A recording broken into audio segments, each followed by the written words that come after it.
Hello everyone, welcome to our YouTube channel RPSC bio academy. हम जो unit discuss कर रहे हैं वो है एनिमल फिजियोलॉजी और उसके अंदर हमारा जो चैप्टर चल रहा है वो चल रहा है बॉडी फ्लूइड्स एंड सर्कुलेशन। और हम हमारे इस चैप्टर के अंदर किसके बारे में पढ़ रहे थे? बॉडी फ्लूइड्स के बारे में, जिसका क्या नाम है हम जानते हैं ब्लड के नाम से। तो हम क्या पढ़ रहे थे? ब्लड की कॉम्पोजिशन पढ़ रहे थे। हमने क्या देखा कि ब्लड जो है वो 2 पार्ट्स में मिलकर बना होता है, plasma plus blood corpuscles, plasma and blood कॉर्पस्कल्स।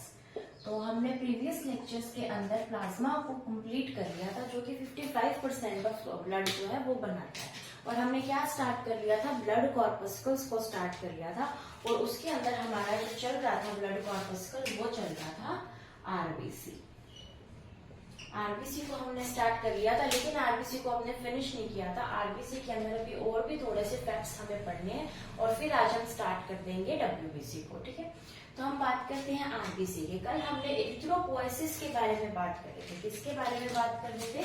Erythropoiesis के बारे में बात कर रहे थे। हमने ये डिस्कस किया था कि आरबीसी की फॉर्मेशन को क्या बोला जाता है? इरिथ्रोपोएसिस। और इस हार्मोन को कौन रिलीज करता है? यानी इरिथ्रोपोएसिस हार्मोन को रिलीज करती है किडनी। कल हम यही चीज डिस्कस कर रहे थे। तो आज हम देखते हैं कि कैसे फॉर्मेशन होती है आरबीसी की, यानी इरिथ्रोपोएसिस का प्रोसेस कैसे होता है।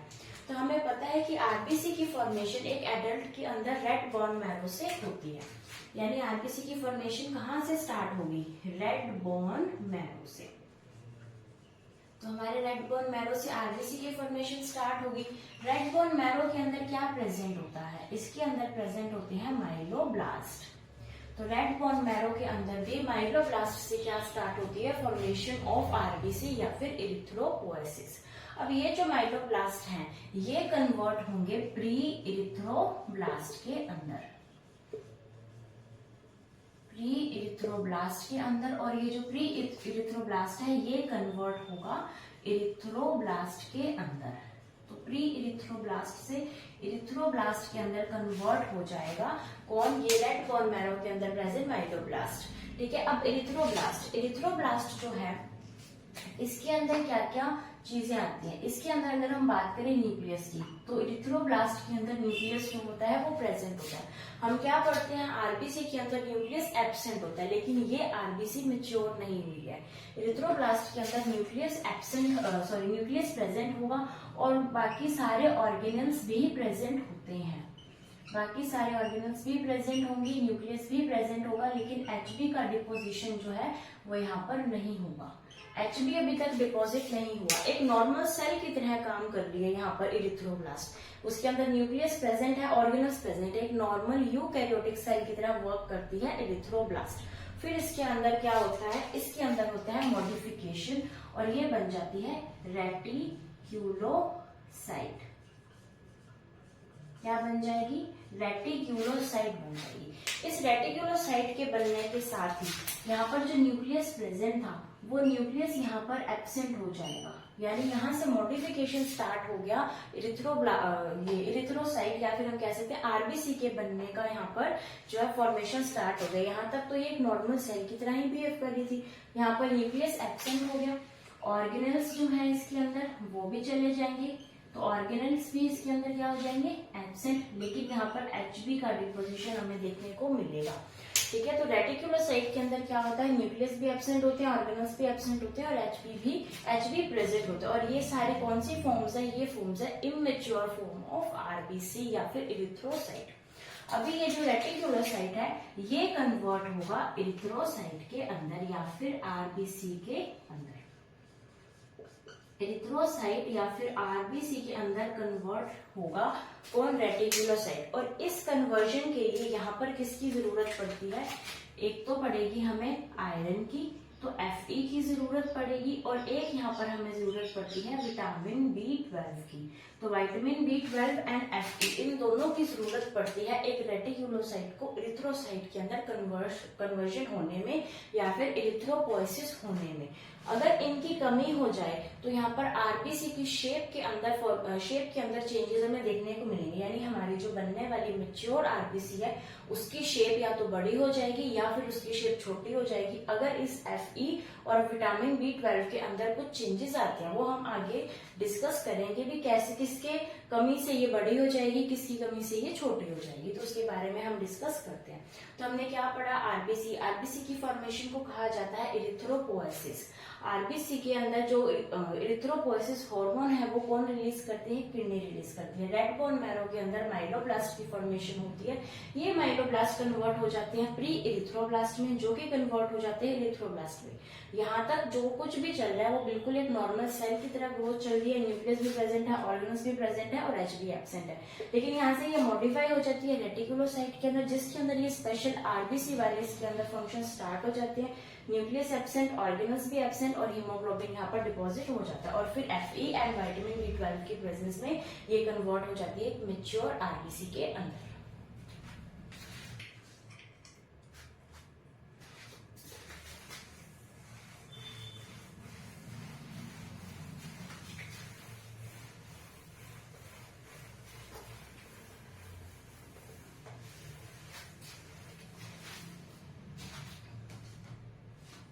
अभी हमने डिस्कस किया कि जो आरबीसी होती है वो कैसी होती है, ई न्यूक्लिएटेड, यानी न्यूक्लियस जो है वो यहाँ पर हमें नहीं देखने को मिलेगा, न्यूक्लियस एब्सेंट होगा। तो कैसी होती है, ई न्यूक्लिएटेड। लेकिन इसके साथ साथ इसके अंदर सेल ऑर्गेनल्स भी एब्सेंट होते हैं, जैसे कि एंडोप्लाज्मिक रेटिकुलम, जैसे कि माइटोकॉन्ड्रिया, जैसे कि गोल्जी बॉडी। तो ये सब कुछ भी एक मैच्योर आरबीसी के अंदर हमें देखने को नहीं मिलता, एब्सेंट होता है। तो इन सब चीजों की वजह से, एब्सेंट होने की वजह से जो आरबीसी है वो आरबीसी का जो एंडोस्केलेटन है वो अच्छे से नहीं बन पाता। तो एंडोस्केलेटन इसका कैसा हो जाता है, एंडोस्केलेटन हो जाता है स्पॉन्जी। जैसे स्पॉन्ज होता है वैसा स्पॉन्जी एंडोस्केलेटन हो जाता है। जैसे एक सेल का एंडोप्लाज्मिक रेटिकुलम की वजह से वो जो सेल है वो एक परफेक्ट शेप बनाए रखती है, या फिर हम कह सकते हैं कि उसके अंदर वो रिजिडिटी होती है। उसके अंदर एंडोस्केलेटन कौन बनाता है, एंडोप्लाज्मिक रेटिकुलम ही बनाती है। लेकिन आरबीसी के अंदर ये सारे ऑर्गन्स ही एब्सेंट है, इसके वजह से जो एंडोस्केलेटन है वो कैसा हो जाता है, स्पॉन्जी हो जाता है। ठीक है। उसके अलावा जो आरबीसी की मेम्ब्रेन है, इस आरबीसी की मेम्ब्रेन को एक स्पेशल नाम दिया जाता है जिसका नाम है डोनन्स मेम्ब्रेन। आरबीसी की मेम्ब्रेन को क्या नाम दिया जाएगा, डोनन्स मेम्ब्रेन। इस डोनन्स मेम्ब्रेन में क्या खास बात है, इसके अंदर ये खास बात है कि ये सिलेक्टिवली परमिएबल होती है। जैसे अगर हम बात करें कि ये परमिएबल किसके लिए, ये पारगम्य किसके लिए, तो परमिएबल है ये Cl नेगेटिव के लिए, HCO3 नेगेटिव के लिए। इनके लिए क्या है, ये पारगम्य है, लेकिन ये इम्परमिएबल भी है। इम्परमिएबल जैसे कि सोडियम आयन के लिए, जैसे कि सोडियम आयन के लिए तो ये इम्परमिएबल है, और क्लोराइड एंड HCO3 नेगेटिव के लिए ये क्या है, परमिएबल। ऐसा क्यों होता है, क्योंकि आरबीसी के अंदर ही क्या होनी है, क्लोराइड शिफ्ट होनी है। हमने रेस्पिरेशन के अंदर पढ़ा था क्लोराइड शिफ्ट या फिर हैमबर्गर्स इफेक्ट। उसके अंदर क्या होता है कि जो आरबीसी से क्या होता है कि HCO3 नेगेटिव जो है वो आरबीसी से निकलकर बाहर आ जाता है, और बाहर का क्लोराइड जो है वो आरबीसी के अंदर आ जाता है, और इसे हमने क्या बोला था, क्लोराइड शिफ्ट कहा था। तो ये क्लोराइड शिफ्ट होने के लिए इसे क्या होना पड़ेगा, जो आरबीसी की मेम्ब्रेन है उसे परमिएबल होना पड़ेगा, और उसकी जो मेम्ब्रेन है वो डोनन्स मेम्ब्रेन कहलाती है।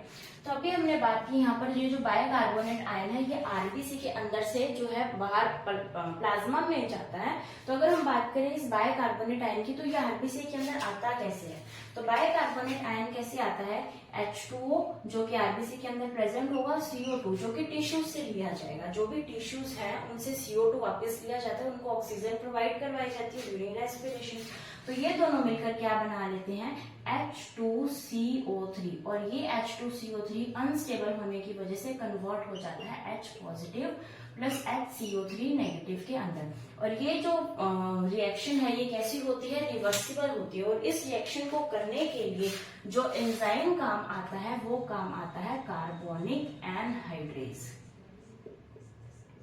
कार्बोनिक एनहाइड्रेज एंजाइम की उपस्थिति में ये रिएक्शन की जाती है आरबीसी के अंदर। तो हम ये कह सकते हैं कि आरबीसी के अंदर जो मेन हमारे पास एंजाइम प्रेजेंट होता है वो कौन सा प्रेजेंट होता है, कार्बोनिक एनहाइड्रेज। ये ये वाला जो कार्बोनिक एनहाइड्रेज है ये प्लाज्मा में भी प्रेजेंट होगा, लेकिन आरबीसी के अंदर स्पेशली प्रेजेंट होता है। तो हम इसको जरूर यहाँ पर टिक करेंगे कि कार्बोनिक एनहाइड्रेज एंजाइम किसके अंदर प्रेजेंट होता है, आरबीसी के अंदर प्रेजेंट होता है। आरबीसी के अंदर ये एरोबिक रेस्पिरेशन ना कर एन एरोबिक रेस्पिरेशन करती है। तो आरबीसी की एक सेल कैसा रेस्पिरेशन करेगी, एन एरोबिक रेस्पिरेशन करेगी। एन एरोबिक का मतलब होता है ऑक्सीजन की एब्सेंस में किया गया रेस्पिरेशन, एन एरोबिक रेस्पिरेशन करती है। इसलिए ये ऐसा क्यों करती है, क्योंकि यहाँ पर ग्लाइकोलाइसिस को करवाने वाले एंजाइम्स तो प्रेजेंट है, यानी यहाँ पर ग्लाइकोलाइसिस हो ऐसे एंजाइम्स जो है आरबीसी के अंदर प्रेजेंट होते हैं, लेकिन क्रैब साइकिल को करवाने के लिए यहाँ पर एंजाइम्स जो है वो प्रेजेंट नहीं है। यानी क्रैब साइकिल वाले जो एंजाइम्स हैं वो यहाँ पर प्रेजेंट नहीं है, ये एंजाइम्स प्रेजेंट नहीं है। इसकी वजह से यहाँ पर एरोबिक रेस्पिरेशन ना होकर एन एरोबिक रेस्पिरेशन होता है। किसके अंदर, आरबीसी के अंदर। तो हमने देखा कि आरबीसी सिर्फ ए न्यूक्लिएटेड नहीं होती, बल्कि इसके अंदर जो ऑर्गेनल्स हैं वो भी एब्सेंट होते हैं, और इनके एब्सेंट होने की वजह से इसका एंडोस्केलेटन जो है वो एक स्पॉन्जी टाइप का बन जाता है। इसकी मेम्ब्रेन को डोनल्स मेम्ब्रेन कहा जाता है, क्योंकि ये सिलेक्टिवली परमिएबल है। ये क्लोराइड एंड बाइकार्बोनेट आयन के लिए तो परमिएबल है, लेकिन इम्परमिएबल भी है कुछ चीजों के लिए, जैसे कि सोडियम आयन। फिर हमने देखा कि ये जो बाइकार्बोनेट आयन है ये बनता कैसे है, तो ये बनता है कार्बोनिक एनहाइड्रेज की प्रेजेंस की वजह से। यानी हमारे आरबीसी के अंदर क्या, कौन सा एंजाइम मेनली प्रेजेंट होता है, कार्बोनिक एनहाइड्रेज। उसके अलावा ये एरोबिक रेस्पिरेशन ना कर एन एरोबिक रेस्पिरेशन करती है, क्योंकि इसके अंदर ग्लाइकोलाइसिस करने के एंजाइम्स तो प्रेजेंट है, लेकिन क्रैब साइकिल करने के लिए क्रैब साइकिल के एंजाइम्स इसके अंदर एब्सेंट होते हैं।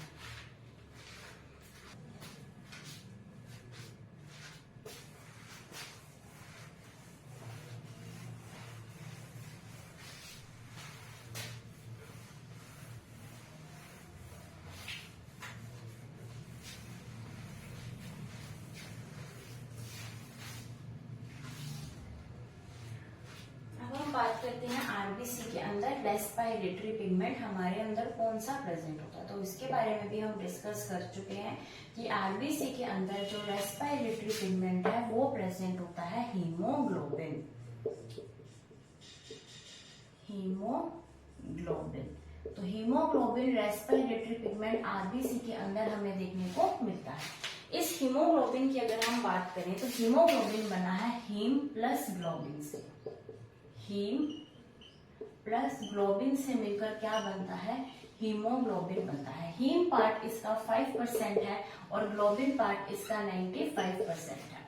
हमने जब रेस्पिरेटरी सिस्टम पढ़ा था तब हमने बोला था कि हीमोग्लोबिन के अंदर 2 अल्फा चेन्स होती हैं और 2 बीटा चेन्स होती हैं। 2 अल्फा और 2 बीटा। 2 अल्फा चेन्स के अंदर 282 अमीनो एसिड्स होते हैं, 2 बीटा चेन्स के अंदर 292 अमीनो एसिड्स होते हैं। यानी इसका टोटल पार्ट कितना होता है, 574। तो 574 अमीनो एसिड्स का बना हुआ होता है एक हीमोग्लोबिन का मॉलिक्यूल। तो ये 574 अमीनो एसिड इसका ग्लोबिन पार्ट बनाते हैं, यानी 2 अल्फा और 2 बीटा चेन्स मिलकर इसका ग्लोबिन पार्ट बनाते हैं। इसे क्या बोला जाता है, इसे बोला जाता है इसका हीमोग्लोबिन का 95% यानी ग्लोबिन पार्ट, जो कि 574 अमीनो एसिड्स का मिलकर बना है। फिर हम डिस्कस करते हैं हीम पार्ट। हीम पार्ट के अंदर क्या आता है, हीम पार्ट के अंदर हमें देखने को मिलेगा पोरफायरिन हेड, यानी इसका हेड किसका बना होता है, पोरफायरिन का। तो पोरफायरिन हेड हमें यहाँ पर देखने को मिलेगा। उसके अलावा हमें यहाँ पर ग्लाइसिन देखने को मिलेगा, और उसके अलावा हमें यहाँ पर देखने को मिलेगा Fe आयरन। कौन सी स्टेज में देखने को मिलेगा, +2 स्टेज में देखने को मिलेगा। ये बहुत इंपॉर्टेंट चीज है, हमें ये पता होना चाहिए कि Fe कौन सी फॉर्म के अंदर प्रेजेंट होता है, एक्टिव कौन सी फॉर्म में होता है, Fe+2 की फॉर्म में एक्टिव होता है। तो हम बोल रहे हैं कि Fe+2 की फॉर्म में, अगर ये Fe+3 की फॉर्म में चला जाए तो क्या होगा, तो Fe+3 की फॉर्म में भी ये जाता है, लेकिन ये किसके अंदर प्रेजेंट होता है, ऐसा हीमोग्लोबिन प्रेजेंट होता है मसल्स के अंदर। यानी हमारी मसल्स के अंदर जो है हीमोग्लोबिन वो Fe+2 की फॉर्म में ना होकर Fe+3 की फॉर्म में होता है, और इसे जो बोला जाता है वो बोला जाता है मिथैमोग्लोबिन। हमारे जो नॉर्मल बॉडी के अंदर हीमोग्लोबिन होता है, यानी हमारे बाकी पार्ट्स के अंदर जो हीमोग्लोबिन होता है उसे हम नॉर्मल हीमोग्लोबिन बोलते हैं। उसके अंदर Fe कौन सी स्टेज में होता है, +2 स्टेज में होता है। लेकिन हमारे मसल्स के अंदर जो हीमोग्लोबिन है उसे बोला जाता है मेथिमोग्लोबिन। और इस मेथिमोग्लोबिन के अंदर क्या होता है, इस मेथिमोग्लोबिन के अंदर Fe+3 फॉर्म में होता है, यानी यहाँ पर क्या हो चुका है, ऑक्सीडेशन हो चुका है हीमोग्लोबिन का। लेकिन यहाँ पर ऑक्सीडेशन होता है तो नहीं, यहाँ पर क्या होता है, ऑक्सीजनेशन होता है। हम डिस्कस कर चुके हैं इस चीज को कि हीमोग्लोबिन के अंदर Fe जब +2 की फॉर्म में होता है तो वहां पर ऑक्सीजनेशन होता है, +3 की फॉर्म में होता है तो उसे क्या बोलते हैं, ऑक्सीडेशन बोलते हैं। जो कि मेथिमोग्लोबिन के अंदर, मसल्स के अंदर हमारा जो हीमोग्लोबिन प्रेजेंट है वो इस तरीके का हीमोग्लोबिन प्रेजेंट होता है। ठीक है, तो ये हमने डिस्कस किया इसके बारे में। फिर हम देखते हैं कि 100 ml ब्लड के अंदर कितना हीमोग्लोबिन हमें देखने को मिलता है। तो 100 ml ब्लड के अंदर हमारे पास 15 ग्राम हीमोग्लोबिन देखने को मिलता है। और 1 ग्राम हीमोग्लोबिन जो है वो 1.32 ऑक्सीजन को क्या कर सकता है, ट्रांसपोर्ट कर सकता है। ये डाटा हम पहले भी लिख चुके हैं। तो 100 ml ब्लड में 15 ग्राम HB होता है और 1 ग्राम HB 1.32 ऑक्सीजन का ट्रांसपोर्ट कर सकता है। और अगर हम बात करें 15 ग्राम कह सकते हैं या फिर हम क्या कह सकते हैं, 100 ml ब्लड, 15 ग्राम HB या फिर 100 ml जो ब्लड है ये जो है 20 ml ऑक्सीजन का ट्रांसपोर्ट कर सकते हैं। 20 ml ऑक्सीजन का ट्रांसपोर्ट किया जाता है 15 ग्राम HB के द्वारा या फिर 100 ml ब्लड के द्वारा। एनसीईआरटी में क्या लिखा हुआ है, 5 ml लिखा हुआ है। क्यों लिखा हुआ है, क्योंकि 20 ml ऑक्सीजन का ट्रांसपोर्ट तो किया जाता है लेकिन टिश्यूज के द्वारा यूज कितना किया जाता है, सिर्फ 5 ml। इस वजह से यहाँ पर 5 ml ऑक्सीजन लिखा हुआ है। अगर दोनों ऑप्शन में आएंगे तो फिर हमें एनसीईआरटी की तरफ ही जाना पड़ेगा, हमें 5 ml को टिक लगाना पड़ेगा। लेकिन इन दोनों में थोड़ा सा डिफरेंस है कि टोटल कैरी तो 20 ml किया जाता है लेकिन टिश्यूज के द्वारा यूज कितना किया जाता है, 5 ml यूज किया जाता है। ठीक है, तो अगर हम बात करें इसके अंदर 100 ml ब्लड में 15 ग्राम HB होता है, 1 ग्राम HB 1.32 ग्राम ऑक्सीजन का जो है ml ऑक्सीजन का ट्रांसपोर्ट करता है। 15 ग्राम HB या फिर 100 ml ब्लड 20 ml ऑक्सीजन का ट्रांसपोर्ट करता है। ठीक है, अभी हम इससे आगे चलते हैं।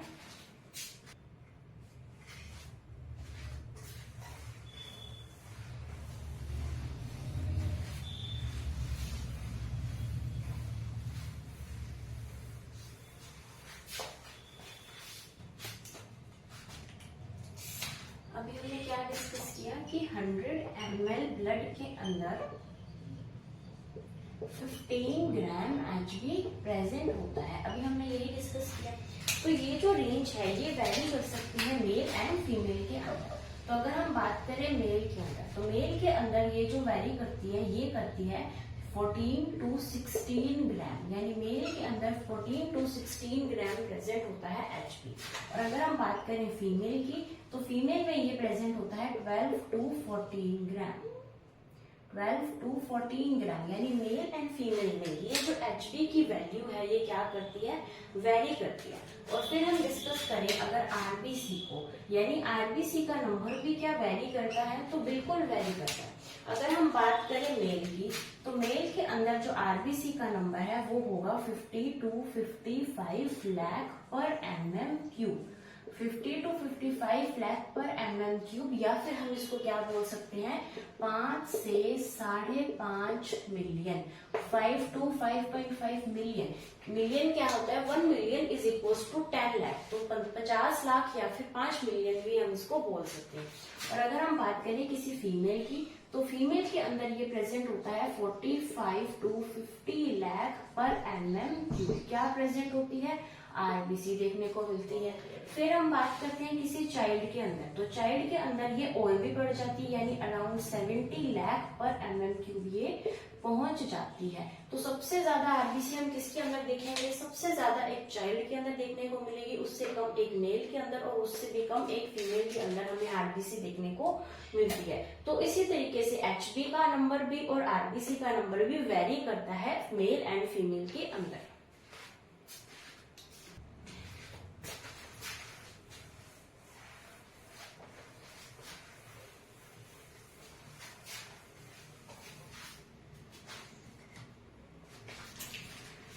देर पहले हमने डिस्कस किया था कि विटामिन B12 जो है वो भी आरबीसी की फॉर्मेशन में हेल्प करता है और जो Fe है वो भी आरबीसी की फॉर्मेशन में हेल्प करता है। इन दोनों की प्रेजेंस में आरबीसी का मैच्योरेशन होता है। तो अगर हम बात करें इनकी प्रेजेंस इनकी एब्सेंस हो जाए या फिर इनका अमाउंट कम हो जाए तो आरबीसी की शेप के अंदर डिफरेंस आता है। तो अगर विटामिन B12 की कमी हो जाए तो आरबीसी का जो साइज है वो बढ़ जाता है। तो आरबीसी का साइज का बढ़ना किसकी वजह से होता है? विटामिन B12 की कमी से। और अगर Fe की कमी हो जाए तो आरबीसी का साइज जो है वो कम हो जाता है। तो आरबीसी का साइज कम कर देगा Fe की कमी और बढ़ा देगा विटामिन B12 की कमी। तो अगर हम इसको तब तक एग्जाम तक तो हम ऑब्वियसली भूल ही जाने वाले हैं। तो अगर हम बात करें कि बड़ा नाम कौन सा है? विटामिन B12, तो ये इसका साइज क्या कर देगा? बढ़ा देगा। इसकी कमी क्या करेगी? इसका साइज बढ़ा देगी। और Fe कैसा है? छोटा है, छोटा सा नंबर है, छोटा सा फिगर हमें देखने को मिल रहा है, तो ये साइज को क्या कर देगा? कम। जिसका नाम छोटा वो साइज को कम करेगा, जिसका नाम बड़ा वो साइज को बढ़ा देगा। तो ये हमने किसके बारे में देखा कि विटामिन B12 और Fe का क्या रोल है in the maturation of RBC या फिर इरिथ्रोपोइसिस के अंदर। उसके बाद हम डिस्कस करते हैं, हम पढ़ते हैं कि हाइपोटोनिक सॉल्यूशन, हाइपरटोनिक सॉल्यूशन, जो कि आप फिजियोलॉजी में पढ़ चुके होंगे। प्लांट फिजियोलॉजी के अंदर वाटर रिलेशन के अंदर ये टॉपिक आते हैं, hypotonic, hypertonic and isotonic. Hypo का मतलब होता है कि कॉन्सेंट्रेशन का कम होना, यानी जो भी हम चीज डालेंगे इस सॉल्यूशन में, उस चीज के अंदर उस सेल की जो कॉन्सेंट्रेशन है वो सॉल्यूशन की कॉन्सेंट्रेशन से ज्यादा होनी चाहिए। यानी सॉल्यूशन की कॉन्सेंट्रेशन, हाइपो का मतलब कम होगी, यहाँ पर सॉल्यूशन की कॉन्सेंट्रेशन ज्यादा होगी और यहाँ पर सॉल्यूशन की कॉन्सेंट्रेशन और उस सेल की कॉन्सेंट्रेशन बराबर होगी। तो ये चीजें हम पढ़ चुके हैं वाटर रिलेशन के अंदर, प्लांट फिजियोलॉजी के अंदर। तो अगर हम डिस्कस करें हाइपोटोनिक सॉल्यूशन, यानी ऐसा सॉल्यूशन जिसके अंदर कॉन्सेंट्रेशन ऑफ सॉल्यूशन कम है कॉन्सेंट्रेशन ऑफ सेल के। तो यहाँ पर अगर हम आरबीसी, यानी अगर हम यहाँ पर सेल की जगह क्या लिख देंगे? आरबीसी को लिख देंगे। हमने आरबीसी भी तो एक सेल ही है, तो हमने आरबीसी को एक ऐसे सॉल्यूशन में डाला जिसकी कॉन्सेंट्रेशन इससे कम है। तो ऐसा करने से क्या होगा? आरबीसी फूल जाएगी, या हम क्या बोल सकते हैं? आरबीसी स्वेल हो जाएगी। तो हाइपोटोनिक सॉल्यूशन में रखने पर आरबीसी क्या हो जाती है? स्वेल हो जाती है। हाइपरटोनिक सॉल्यूशन के अंदर क्या होता है? कॉन्सेंट्रेशन ऑफ सॉल्यूशन ये ज्यादा होगा कॉन्सेंट्रेशन ऑफ आरबी से, यानी आरबीसी की कॉन्सेंट्रेशन से सॉल्यूशन की जो कॉन्सेंट्रेशन है, जो उसकी सांद्रता है सॉल्यूशन की, वो ज्यादा होगी। तो यहाँ पर आरबीसी जो है वो सिकुड़ जाएगी, या फिर क्या कह सकते हैं हम? कॉन्स्ट्रिक्ट हो जाएगी, सिकुड़ जाएगी या फिर कॉन्स्ट्रिक्ट हो जाएगी आरबीसी। उसके बाद हमारे पास आता है आइसोटोनिक सॉल्यूशन। तो ऐसा कौन सा सॉल्यूशन है जिसके अंदर हम आरबीसी को रखेंगे, ना ही तो वो फूलेगी ना ही वो सिकुड़ेगी? तो ये सॉल्यूशन हमारे सामने दो आते हैं, एक तो 0.9% NaCl सॉल्यूशन आएगा और एक आएगा 80 to 100 gram percentage of glucose solution. तो ये हमारे पास दो सॉल्यूशन है जो कि आइसोटोनिक सॉल्यूशन है आरबीसी के, यानी इसके अंदर रखने से ना ही तो आरबीसी फूलेगी ना ही आरबीसी सिकुड़ेगी।